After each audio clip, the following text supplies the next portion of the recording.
السلام علیکم ورحمۃ اللہ وبرکاتہ.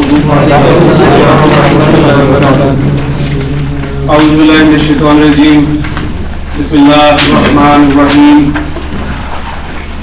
قل یا ایھا الکافرون لا اعبد ما تعبدون ولا انتم عابدون ما اعبد ولا انا عابد ما عبدتم ولا انتم عابدون ما اعبد لکم دینکم ولی دین. صدق اللہ العظیم.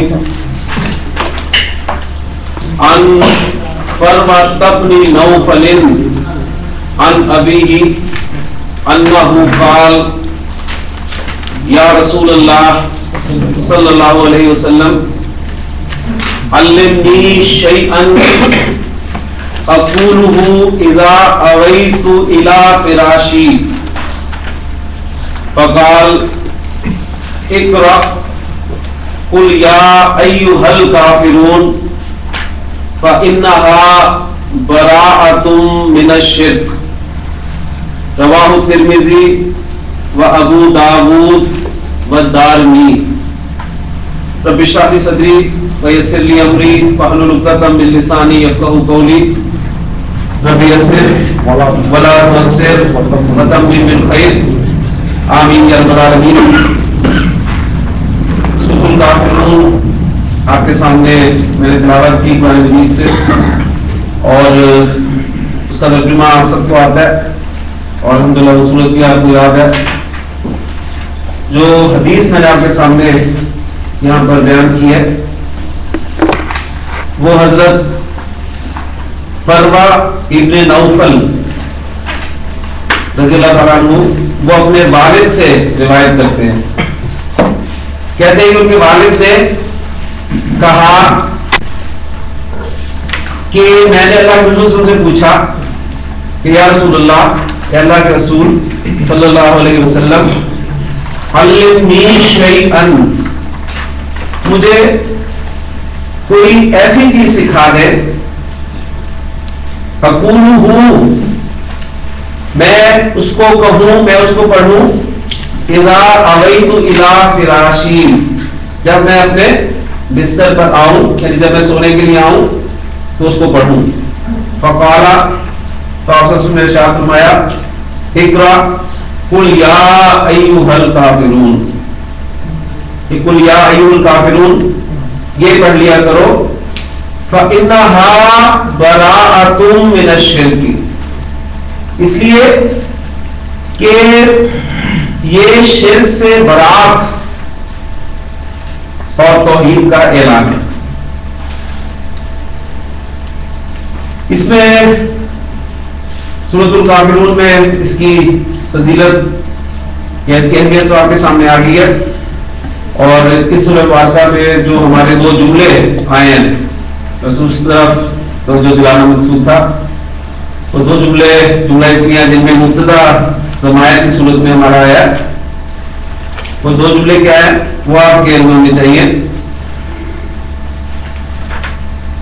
لا کو ہم نکال دیں تو کیونکہ لا کی وجہ سے نفی کا جملہ بن رہا ہے، یعنی سادہ جملہ سے ہم مثبت جملہ رکھیں تو انتم عابدون ما اعبد، انتم عابدون کتنے جملہ آپ رکھیں، کیونکہ انتم آپ کا مبتدا اور عابدون اس کی خبر، اتنے جملے کو اگر سامنے رکھیں تو آپ دیکھیں کہ انتم کی ضمیر استعمال ہوئی ہے، جمع کی ضمیر ہے، اور اس کے حساب سے خبر جو ہے وہ بھی جمع آئی ہے. اور پھر اگلی آیت میں جو جملہ ہے لا کو نکال دیں تو انا عابد، میں عبادت کرنے والا ہوں، تو انا آپ کا مبتدا جو ہے وہ واحد ہے اور اس کی خبر جو ہے وہ بھی عابد کی صورت میں واحد آئی ہے. تو وہاں پر جمع تھا مبتدا انتم، لہذا اس کی خبر بھی آپ نے دیکھا جمع آئی. انشاءاللہ تعالیٰ اس طرح آپ تھوڑا بہت غور کیا کریں گے تو انشاءاللہ تعالیٰ آپ کے سامنے یہ چیزیں جو ہیں آتی رہیں گی. جملہ اسمیہ ہمارا سبق جو چل رہا ہے اس میں ہم معرفہ کی اقسام کو ایک ایک کر کے مبتدا کی جگہ پر استعمال کر رہے ہیں. الحمدللہ ابھی تک ہم نے علم کو استعمال کر لیا اور بہت سارے جملے ہم نے بنائے. اس کے بعد ہم نے ضمائر کو استعمال کیا اور بے شمار جملے آپ کے سامنے آئے. آج انشاءاللہ تعالی ہم معرفہ کی جو تیسری قسم ہے اسماء اشارہ، ان کو مبتدا کی جگہ پر استعمال کر کے جملے بنائیں گے اور انشاءاللہ تعالی بہت سارے سوالات جو آپ کے پینڈنگ پڑے ہیں اسماء اشارہ کے حوالے سے وہ انشاءاللہ تعالی حاصل کیے ہوں گے. تو اسماء اشارہ معرفہ ہوتے ہیں. ہم نے معرفہ کی ایک سامنے پڑھا تھا، لہٰذا وہ مبتدا بننے کی صلاحیت رکھتے ہیں، اس لیے کوئی ٹینشن نہیں ان کے بارے میں.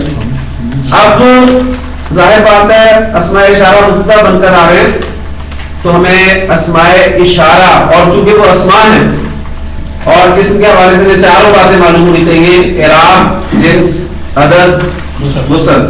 وصل پہلے سے پتہ چل گئی ہے، معرفہ کی قسم ہے اسماء اشارہ. اب جو باقی تین پہلو ہیں ان کو ہم پھر ایک چارٹ کی مدد سے جو ہے وہ اسماء اشارہ جو عربی زبان میں استعمال ہوتے ہیں ان کو دیکھیں گے، یاد کریں گے اور پھر انشاءاللہ تعالی اسماء اشارہ کو ہم جملوں میں استعمال کریں.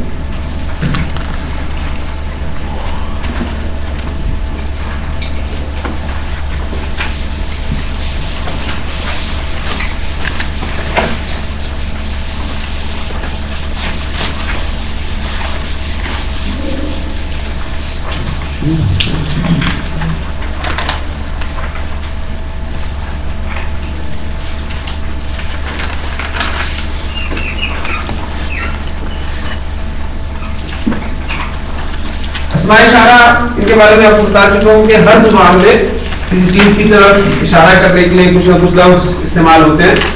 ہم اردو میں قریب کی چیزوں تو اس کے لیے ہم یہ کا لفظ استعمال کرتے ہیں اور دور کی چیزوں تو اس کے لیے وہ کا لفظ استعمال کرتے ہیں. ٹھیک ہے.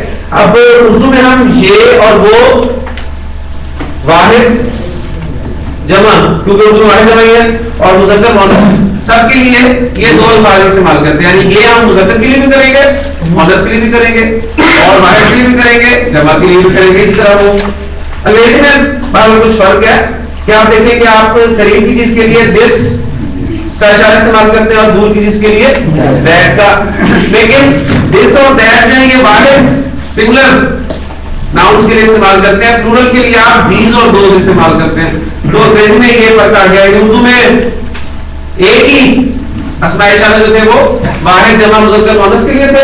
انگریزی میں واحد مذکر مؤنث کے لیے تو ایک ہی، لیکن واحد اور جمع کے لیے مختلف ہو گئے. لیکن عربی آپ کو پتا ہے کہ وہ وسعت رکھتی ہے، یہ وسیع زبان ہے، لہٰذا اس میں آپ دیکھیں گے اور اس میں مثنیٰ بھی ہے